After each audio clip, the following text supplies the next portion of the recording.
The match flickered to life in the darkness, a tiny star born against the infinite black of the Belgian forest. Private James Jimmy Castellano cupped his hands around it, the flame painting his face in shades of amber and shadow. 22 years old, dark-haired, with eyes that still held the brightness of Brooklyn streets before the war had dimmed them. He touched the flame to the cigarette between his lips, inhaled, and felt the familiar burn in his chest. A small comfort in a world that had forgotten comfort existed.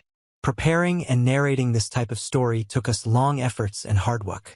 So if you are enjoying the story, please consider subscribing to our channel. Here, let me get one too, whispered Corporal Eddie Reeves, leaning in from Jimmy's left. Eddie was tall, gangly, with a face that seemed too young for the sergeant's stripes he'd earned 3 months prior.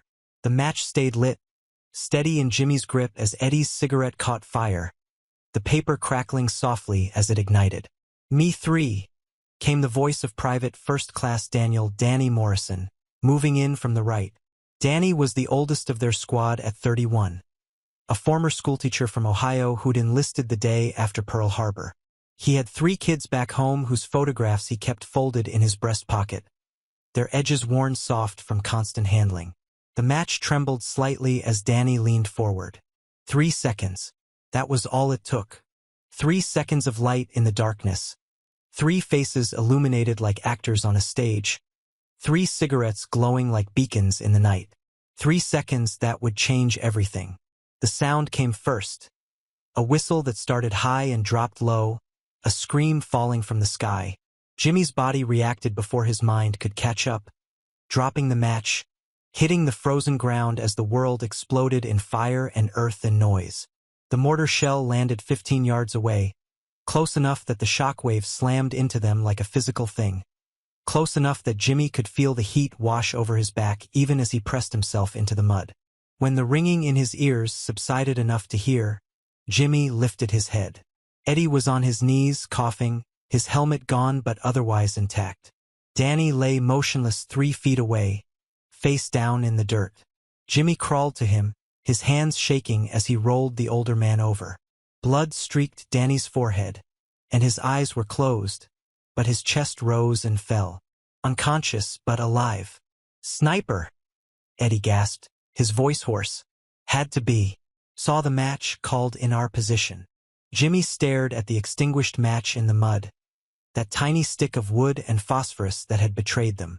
His grandfather's voice echoed in his memory, words spoken years ago in their cramped apartment above the butcher shop on Mulberry Street.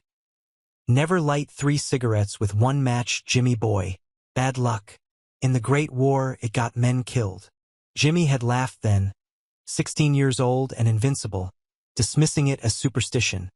Another old man's tale from a war that seemed like ancient history. He wasn't laughing now. The date was December 18th, 1944. The Battle of the Bulge had begun 3 days earlier, Hitler's desperate winter offensive that had caught the Allied forces by surprise. Jimmy's unit, Easy Company, 2nd Battalion, 506th Parachute Infantry Regiment, had been pulled from their rest position in France and rushed to Belgium, thrown into chaos and confusion as German forces pushed through the Ardennes forest. They'd been on the move constantly, fighting through snow and ice, through villages that changed hands hourly, through forests where every shadow could be death. Now they held a position along a ridgeline overlooking a small valley, a temporary defensive line while headquarters figured out where the main German thrust would come. 37 men, down from the 52 they'd started with 4 days ago. Cold, exhausted, running low on ammunition and hope. Jimmy helped Eddie carry Danny back to their foxhole, a shallow depression scraped into the frozen earth behind a fallen oak. Their medic, a nervous kid from Georgia named Paulson, checked Danny over with hands that never quite stopped trembling. "Concussion," Paulson said quietly. "Maybe a skull fracture. Needs to get back to an aid station." But there was no getting back anywhere. The roads were cut off, German forces between them and safety. They were holding the line until reinforcements arrived, or until the line broke. Whichever came first. Lieutenant Marcus Ashford appeared out of the darkness, a shadow that resolved into a man. He was British, attached to their unit as a liaison officer, and he carried himself with the rigid posture of someone who'd learned to lead men before most of them had learned to shave. 35 years old, with graying temples and eyes that had seen too much. "What happened?" Ashford asked, his accent crisp even in a whisper. "My fault, sir," Jimmy said immediately. "Lit a match. 3 cigarettes. Sniper spotted us." Ashford's jaw tightened. "How many times have you been told? No lights after dark." "No." He stopped himself, took a breath. "Is Morrison alive?" "Yes, sir. Concussed. Keep him warm. Keep him quiet." Ashford looked at each of them in turn.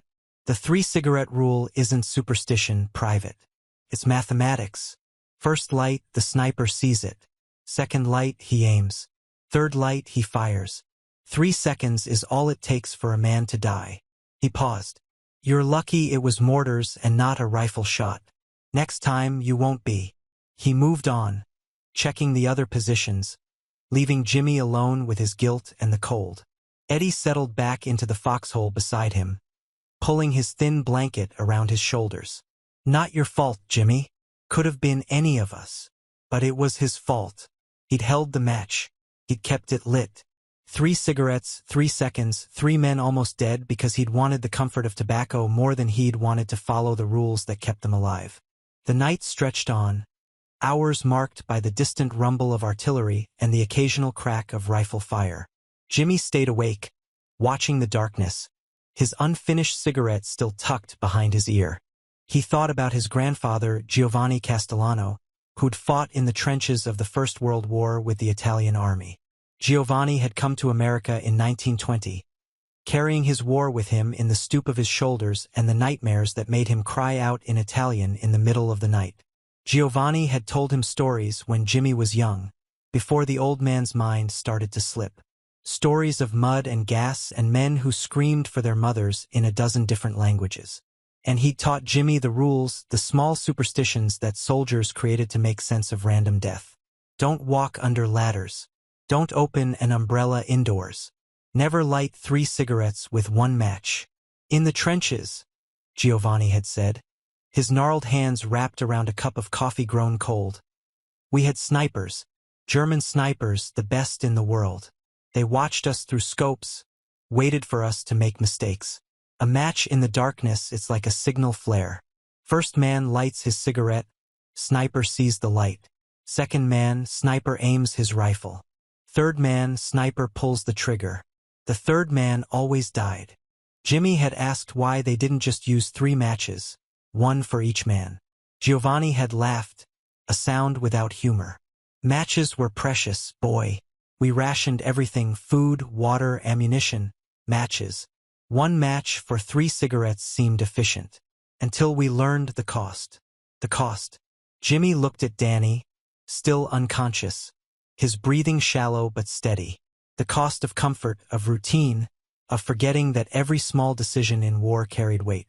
As dawn approached, painting the eastern sky in shades of gray and pale pink, Jimmy finally dozed, his back against the frozen earth, his rifle across his lap. He dreamed of his grandfather, young and whole, standing in a trench that stretched to infinity in both directions, holding a match that burned and never went out, its light visible for miles, calling death down from the sky. Jimmy Castellano had enlisted in the spring of 1943, 3 days after his 21st birthday. The war had been raging for years by then, America fully committed after Pearl Harbor, and Jimmy had felt the weight of expectation pressing down on him like a physical thing. His older brother, Tony, was already in the Pacific with the Marines. His father, too old to fight but young enough to feel guilty about it, worked double shifts at the Navy Yard, building the ships that would carry other men's sons to war. Before the war, Jimmy had worked at his uncle's garage in Red Hook, his hands perpetually stained with grease, his days filled with the simple pleasure of fixing things that were broken. He'd been good at it, understanding the logic of engines, the way parts fit together to create something greater than themselves. There was a girl, too, Maria Rossetti, whose family owned the bakery on Union Street. Dark curls, bright laugh, hands that were always dusted with flour. They talked about marriage, about the life they'd build together when the war ended and things returned to normal. But Jimmy had learned that normal was a luxury, something that existed only in memory and hope, never in the present moment.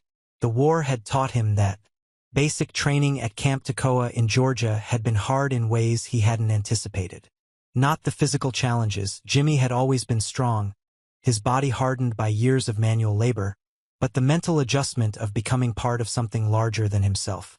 Learning to follow orders without question, to trust the man next to him completely, to accept that his individual life mattered less than the mission, the unit, the cause. He'd met Eddie Reeves during the endless runs up Kauai Mountain, the two of them bonding over shared misery and dark humor. Eddie was from Tennessee, a farm boy who'd never seen the ocean until the Army shipped him overseas. He had a quick mind and quicker hands, and he could strip and reassemble a rifle blindfolded faster than anyone in the company. He wrote letters to his mother every Sunday without fail, long detailed accounts of everything except the things that actually mattered, the fear, the death, the way the war was changing them from boys into something else entirely. Danny Morrison had joined their squad later, after D-Day, when the company was rebuilt with replacements after the losses in Normandy. Danny was different from most of the young men around him, older, educated, thoughtful. He'd been teaching 8th grade history when the war started, and he brought that teacher's patience to the chaos of combat. He never raised his voice, never lost his temper, and he had a way of explaining complex tactical situations that made sense even to the newest private. The younger soldiers gravitated toward him naturally, seeking his calm presence in the storm. The three of them had formed a tight bond over the months of fighting through France, through Holland, through Belgium. They'd learned each other's rhythms, each other's fears, the small details that kept men alive in combat. Eddie always checked his rifle 3 times before an operation. Danny never ate the canned ham, trading it away for crackers or chocolate. Jimmy never slept more than 2 hours at a stretch, his sleep light and fitful, always listening for danger even in dreams. Now, in the frozen Belgian forest with Danny unconscious and the guilt of his mistake weighing on him, Jimmy watched the dawn break over a landscape transformed by war. The trees were shattered, reduced to splintered trunks and broken branches. The snow was pockmarked with craters, stained brown and black where shells had torn the earth. The village in the valley below, he didn't know its name, wasn't sure anyone did anymore, was a collection of ruins, stone walls without roofs, buildings reduced to their skeletons. "Coffee's up," Eddie said, appearing with 2 canteen cups filled with something that was technically coffee but tasted like boiled dirt. It was hot, though, and that counted for something. Jimmy took the cup, wrapping his frozen fingers around it, feeling the warmth seep into his bones. "Thanks." They sat in silence, sipping their coffee, watching the light strengthen. Around them, the rest of Easy Company began to stir, men emerging from foxholes and improvised shelters, stamping their feet and blowing on their hands, the small rituals of soldiers trying to remember they were still human. Lieutenant Ashford moved among them, checking positions, redistributing ammunition, offering words of encouragement that sounded hollow in the cold morning air. He stopped at their foxhole, looking down at Danny, who still hadn't regained consciousness. "How is he?" Ashford asked. "Same," Jimmy replied, breathing steady, pulse strong. "But he won't wake up." Ashford knelt beside Danny, lifted one eyelid, checked his pupil response with a penlight. "He needs proper medical attention. But we can't spare anyone to carry him back, and I wouldn't send men back through German lines even if we could." He looked at Jimmy. "Keep him warm. Keep him hydrated if he wakes. And Castellano, that match last night. Learn from it. Pass the lesson on. It might save someone's life." "Yes, sir." After Ashford moved on, Eddie said quietly, "You know what the old-timers call it? The 3-cigarette curse. Like it's magic or fate or something." He shook his head. "But it's not. It's just timing and geometry. 3 seconds of light in the dark. That's all it takes." Jimmy thought about that. 3 seconds. The time it took to inhale, to light a cigarette, to pass the flame to a friend. 3 seconds that bridged the gap between life and death, between comfort and catastrophe. War was full of these tiny moments, small decisions that carried enormous weight. The choice to take cover behind a brick wall instead of a wooden fence. The decision to zig instead of zag when crossing open ground. The habit of keeping your head down, your voice low, your movements careful. His grandfather had understood this in a way that Jimmy was only beginning to grasp. Giovanni had survived 4 years in the trenches, lived through battles that killed millions, and come home with his body mostly intact even if his mind bore scars that never healed. He'd survived because he'd learned the rules, the patterns, the small details that separated survivors from casualties. Never light 3 cigarettes with 1 match. Never volunteer for anything. Never make friends with the new replacements. Wait until they survive their first battle before learning their names. Never look at the faces of the dead. Never write a letter home before a battle, bad luck. Never tell anyone you had a good feeling about a mission. Superstitions, maybe, or maybe just the accumulated wisdom of men who'd learned that survival in war was part skill, part luck, and part adhering to the rituals that gave structure to chaos. The morning passed slowly. No new attacks came, but the tension never eased. Somewhere out there, beyond their sight, German forces were regrouping, planning, preparing for the next push. The Americans held their line, conserved their ammunition, and waited. Around midday, Danny's eyes fluttered open. He stared up at the gray sky for a long moment, confusion and pain playing across his features. Then his gaze found Jimmy. What happened? Danny's voice was rough, barely above a whisper. Mortar, Jimmy said. Last night. You've got a concussion. How do you feel? Like someone hit me with a truck. Danny tried to sit up, winced, settled back down. My head. Take it easy. Medic said you need to rest. Danny closed his eyes again, breathing slowly through his nose. The match, he said after a moment. I remember. 3 cigarettes. The old superstition. Not a superstition, Eddie said. Just physics and bad timing. Everything's bad timing in war, Danny murmured. That's what makes it war. They gave him water, made him eat a few bites of a ration bar, checked his pupils for signs of worsening injury. Paulson the medic came by again. His young face creased with worry, and confirmed that Danny was improving but still in danger. Head injuries were unpredictable, could turn fatal without warning. Keep him talking, Paulson advised. Keep him oriented. And if he starts vomiting or his speech gets slurred, find me immediately. So they talked. Eddie told stories about growing up on his family's tobacco farm in Tennessee, about the backbreaking work of planting and harvesting, about the smell of curing leaves in the barn during autumn. Danny, when he was lucid enough, talked about his students, about the 12-year-olds who'd been in his classroom the morning Pearl Harbor was bombed, about how their faces had changed when they understood that their world was no longer safe. Jimmy mostly listened, but eventually Eddie coaxed stories out of him too. He talked about Brooklyn, about the neighborhood where everyone knew everyone, about summer nights on the fire escape when the heat inside the apartment became unbearable, about the sound of the city, horns and voices and the distant clang of the elevated train. He talked about Maria, about her laugh, about the way she'd looked at him the day he told her he was enlisting, pride and fear mixed together in her dark eyes. You gonna marry her? Eddie asked. When you get home? If she'll still have me, Jimmy said. If I make it home. If I'm still the same person she said yes to. None of us are the same, Danny said quietly. His eyes were open again, focused on the gray sky above. We left those people behind somewhere. Maybe in Georgia at basic training. Maybe in Normandy on the beach. Maybe in some French village whose name we've already forgotten. We're different people now.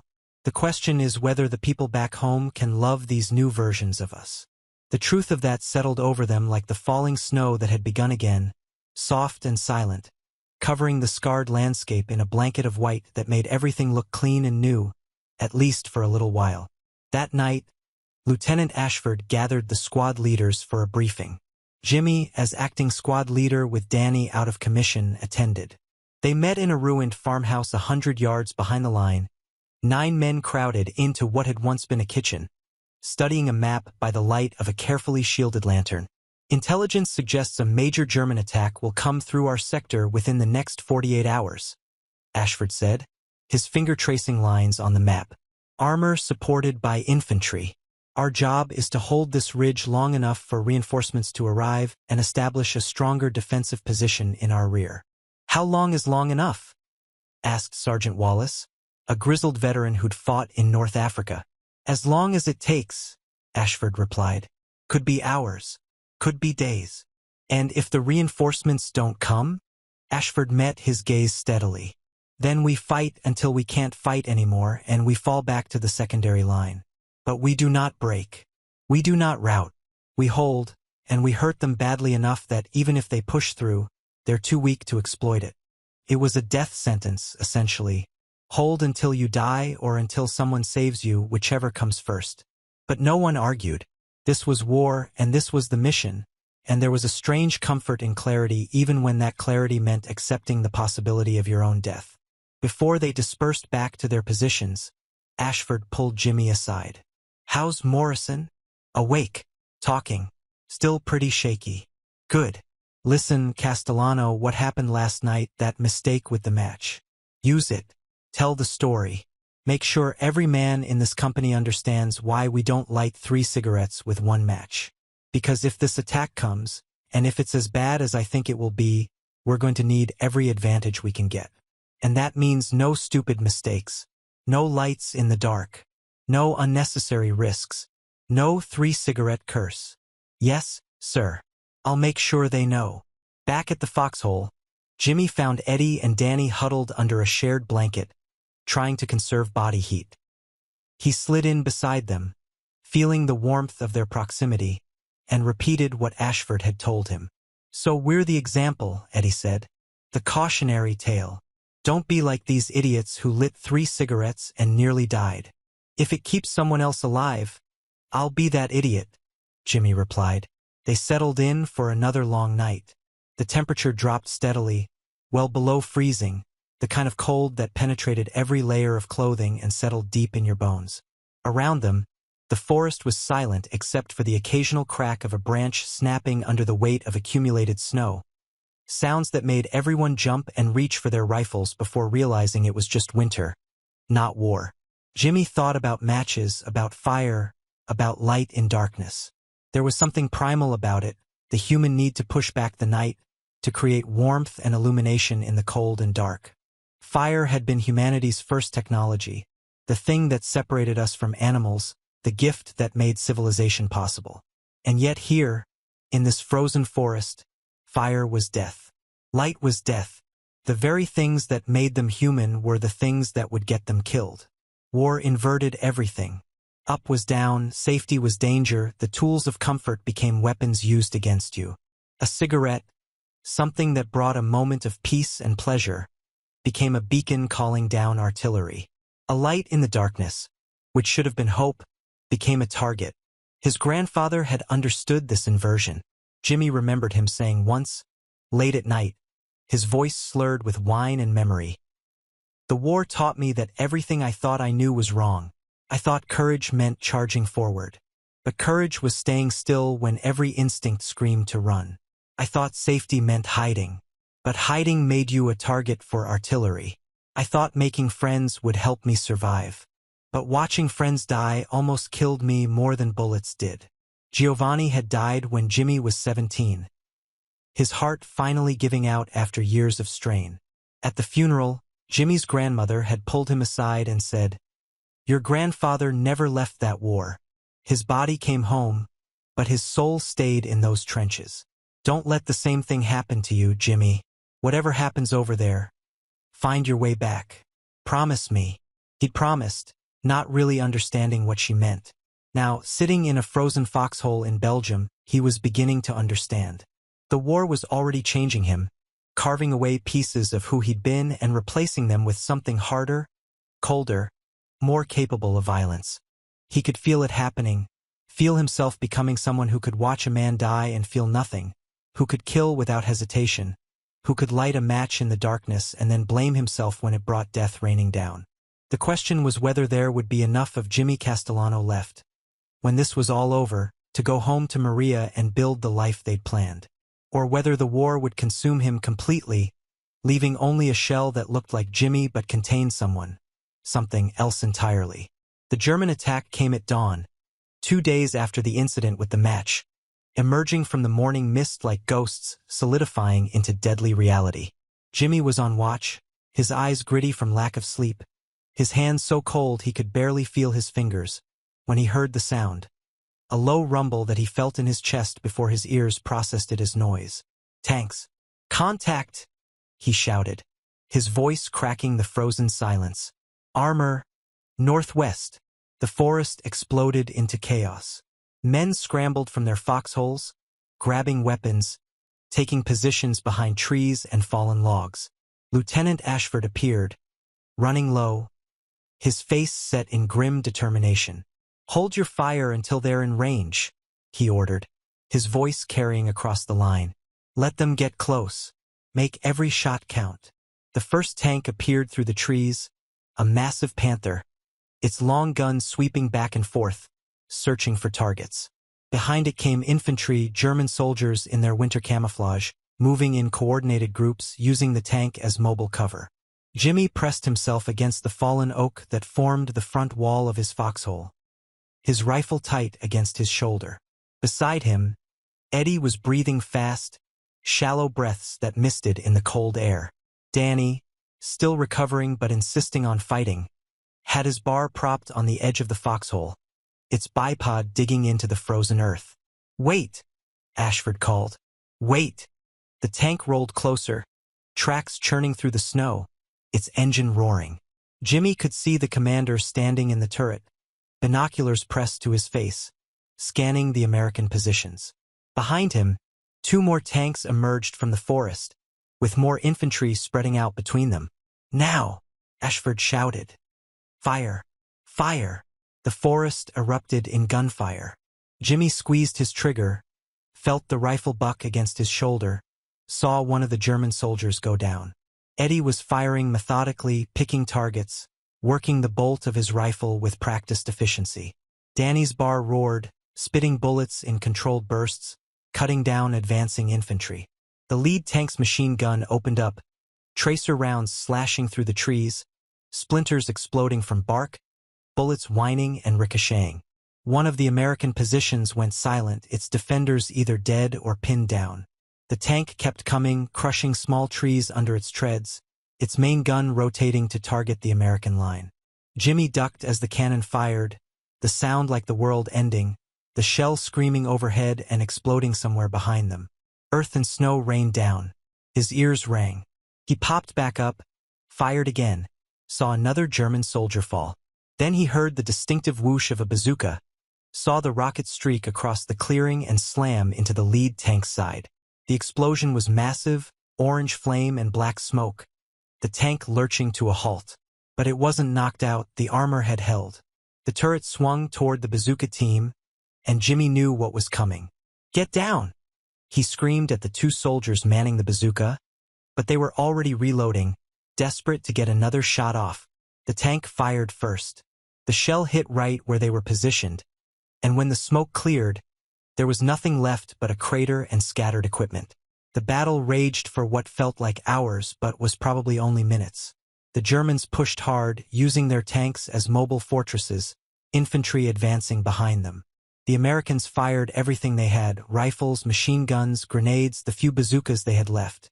Men shouted and screamed. Weapons roared. Trees exploded under tank fire. Jimmy emptied clip after clip, his fingers working automatically, muscle memory taking over. He saw Eddie take a piece of shrapnel in the shoulder, saw him grunt and keep firing. He saw Danny's bar overheat, saw him have to stop and wait for it to cool, cursing steadily. And then, as suddenly as it had begun, the Germans pulled back. The tanks reversed, engines screaming, infantry retreating behind them, dragging their wounded. They faded back into the forest, leaving dead scattered across the snow, and silence rushed back in to fill the space where violence had been. "Cease fire," Ashford ordered. "Cease fire. Conserve ammunition." Jimmy lowered his rifle, his hands shaking now that the adrenaline was fading. His ears rang so badly he could barely hear. Smoke drifted across the battlefield, mixing with the morning mist.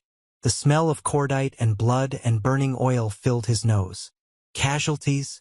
Ashford was calling out, moving along the line. Sound off. The count came back gradually.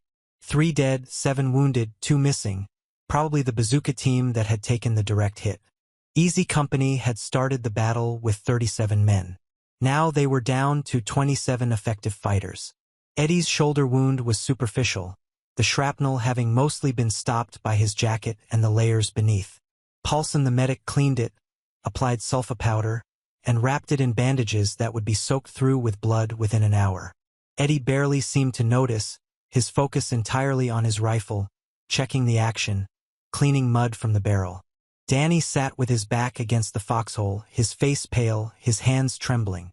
The exertion of the battle had taken everything out of him, his concussion making itself known again. But he'd kept firing, kept fighting, and Jimmy felt a surge of pride in this quiet teacher who'd become one of the best soldiers he'd ever known. "They'll be back," Ashford said, gathering the surviving squad leaders again. "That was probing attack, testing our strength. The real push will come soon, probably tonight or tomorrow morning. We bloodied them, but not enough. Not nearly enough. We can't hold against armor," Sergeant Wallace said flatly. "Not without anti-tank guns or air support. And we've got neither." "Then we'll have to be creative," Ashford replied.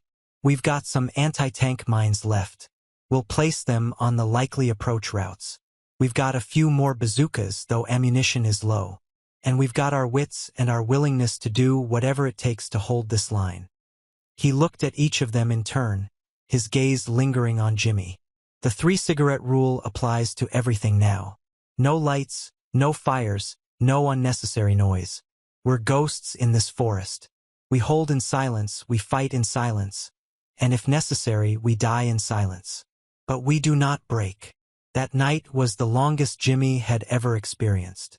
Every sound was a potential attack. Every shadow was an enemy soldier. The cold was unbearable, worse than the night before, dropping to well below zero. Men huddled in their foxholes, sharing body heat, stamping their feet to keep circulation going, trying not to freeze to death while also staying alert for attack. Jimmy kept watch with Eddie, taking turns sleeping in brief snatches while the other stayed alert.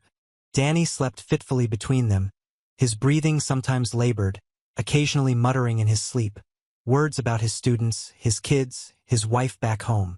Around midnight, they heard voices in the darkness. German voices, close enough that Jimmy could make out individual words even though he didn't speak the language. A patrol probing the American lines, looking for weak points. Ashford's order echoed in his mind. Silence.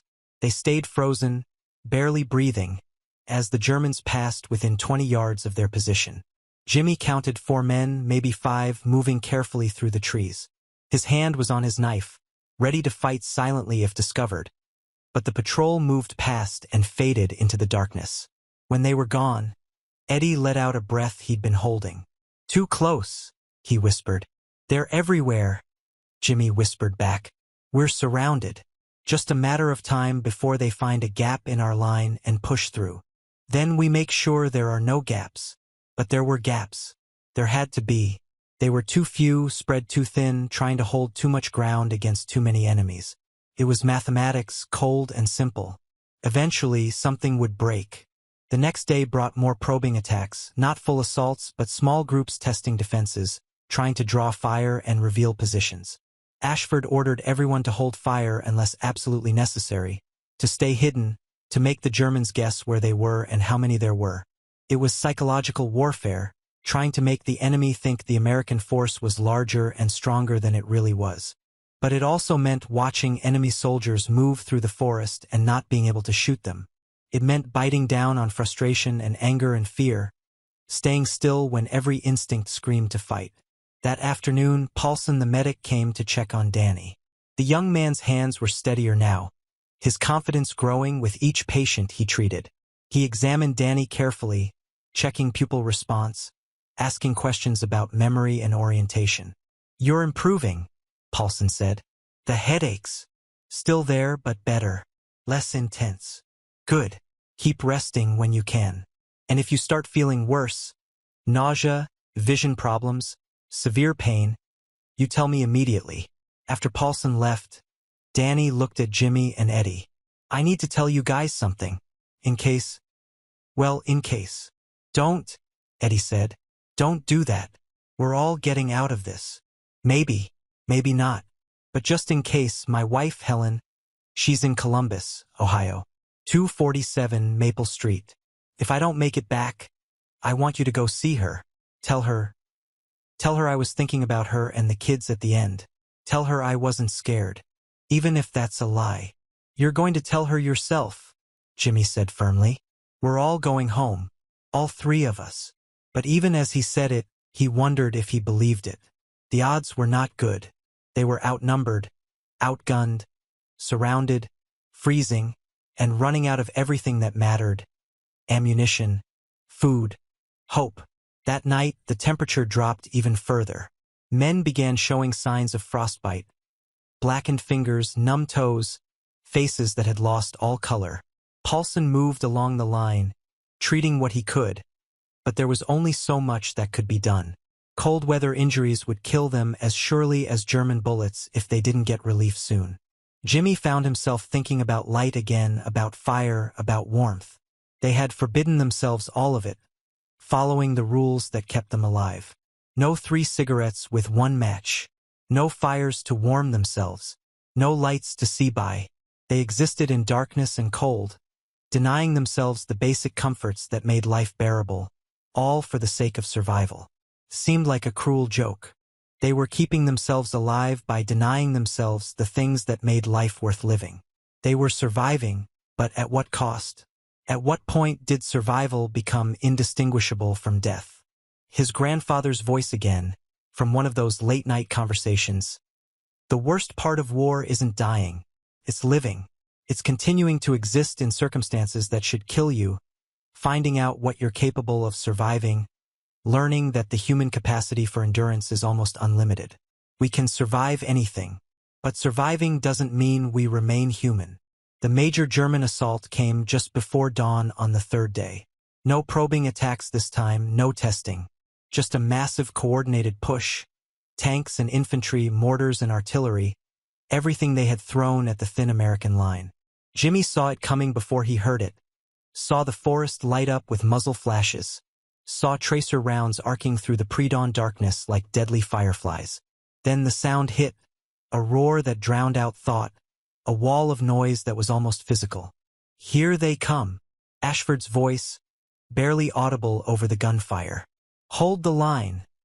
The German assault was unlike anything Jimmy had experienced before. Wave after wave of infantry, supported by 3 Panther tanks, crashed against their position like an iron tide. The noise was deafening. Rifles cracking, machine guns chattering, mortars exploding, men screaming in German and English and the universal language of pain. Jimmy fired until his rifle barrel was hot enough to burn his hands, then kept firing.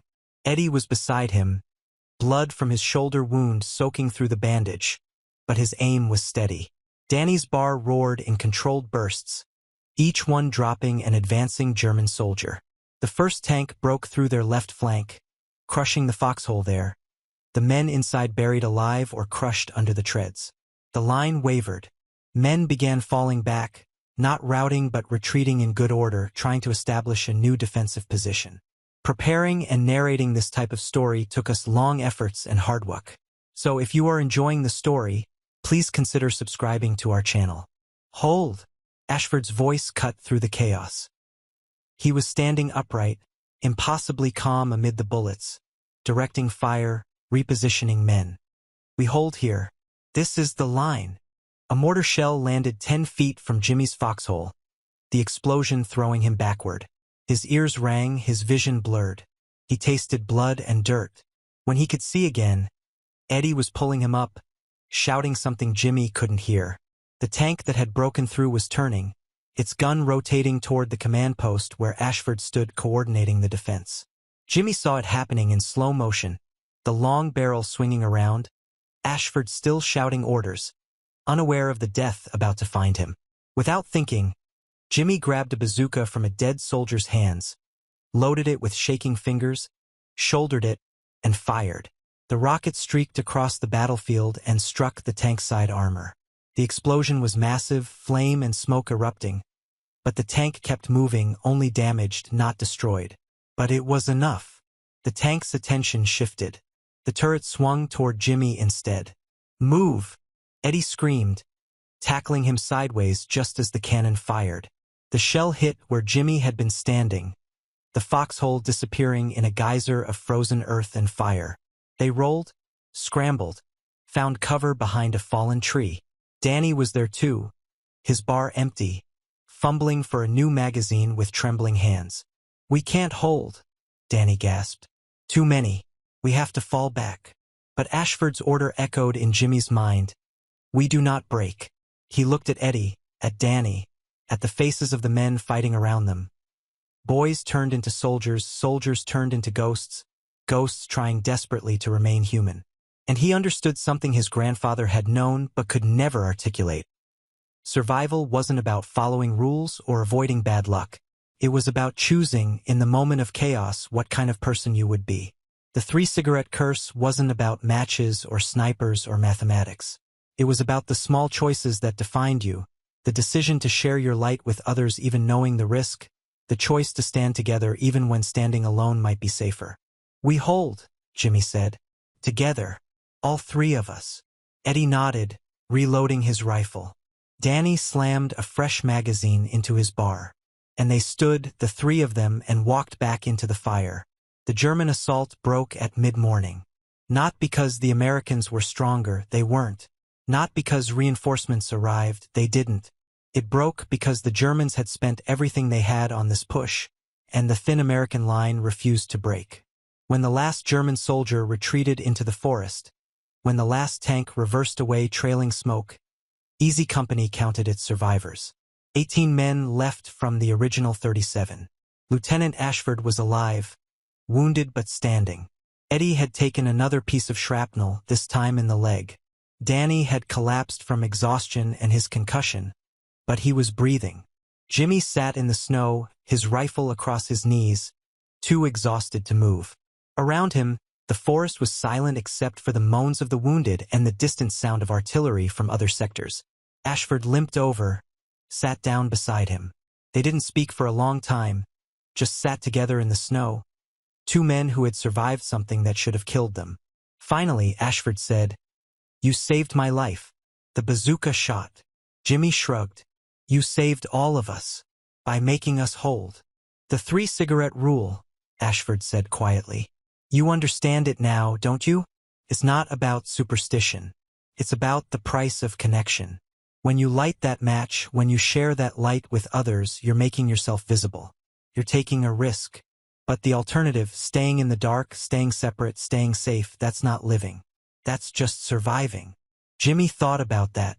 About his grandfather lighting matches in the trenches, knowing the risk, doing it anyway because his friends needed light. About Danny keeping his family's photographs despite knowing sentiment could get you killed. About Eddie writing letters to his mother every Sunday, maintaining that connection to home even as the war tried to sever it. "We're all going to carry this," Ashford continued. "This day, this battle, these losses. We'll carry it home with us, and it will change us. The question is whether we let it make us more human or less." 3 months later, Jimmy Castellano stood on a dock in Brooklyn, his duffel bag over his shoulder, his uniform still carrying the stains of Belgian mud that no amount of washing could remove. The war in Europe had ended. He'd survived, Eddie too, though he walked with a limp now. Danny had been evacuated after the Battle of the Bulge, sent home with an honorable discharge and headaches that would plague him the rest of his life. Maria Rossetti was waiting at the end of the pier, just as she'd promised in her letters. When she saw him, she started running, and Jimmy dropped his duffel and caught her. And for the first time since that frozen Belgian forest, he felt warm. That night, at his grandfather's grave in Greenwood Cemetery, Jimmy lit a cigarette. Then he lit 2 more, one for Eddie, one for Danny, all 3 from the same match. He let it burn for 3 full seconds, the flame steady in the Brooklyn dusk. "I understand now, Nano," he whispered to the headstone. "It's not about the curse. It's about the choice. About deciding that connection is worth the risk. That light is worth the danger. that being human is worth whatever price we have to pay. The match burned down to his fingers. He dropped it, ground it out, and walked home to the life he'd survived to live. The three-cigarette curse had taught him its final lesson. Sometimes the things that make us vulnerable, our connections, our compassion, our willingness to share our light, are the only things that make us worth saving.